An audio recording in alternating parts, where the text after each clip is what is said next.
O'zbekiston 3-1 hisobida Kolumbiyaga mag'lub bo'ldi do'stlar. Bilasizmi, bu o'yinni o'z aslida tahlil qiladigan o'yin emas. Har qancha aspekt chiqaraversangiz, baribir oxirida Kolumbiya kuchliroq edi degan bir to'xtamga kelaverasiz. Chunki bunaqa o'yin bilan baribir Kolumbiya menimcha Portugaliyani ham boshqa jamoani ham yutib qo'yishga menimcha kuchi yetardi. O'zbekiston futbolchilaridan esa menimcha umuman xafa bo'lishimiz kerak emas. Hamma futbolchimiz o'sha qo'lidan kelgancha harakat qilishdi. Ba'zi bir savollar bor, bu esa Cannavaroga bo'ladi.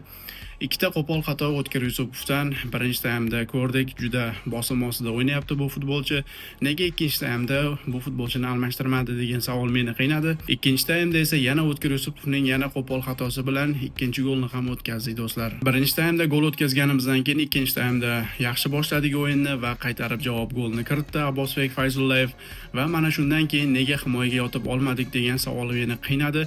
Chunki baribir Kolumbiya bilan o'sha durang hisobi biz uchun komfort hisoblanardi. Chunki qanday qilib bo'lmasin Kolumbiyadan ochko tortib olishimiz kerak edi, lekin biz buni uddalay olmadik do'stlar. Bunday deyotganimga sabab esa bizning resurslarimiz yetarli edi. Himoyada o'sha ushlab berishimiz mumkin edi, lekin Cannavaro oldinga chiqish variantini tanladi va qarshi hujumda ikkinchi golni o'tkazdik. Undan oyoq esa palaparchi futbol bo'lib ketdi do'stlar. To'g'ri, baribir hamma tomonlama Kolumbiya bizdan kuchliroq.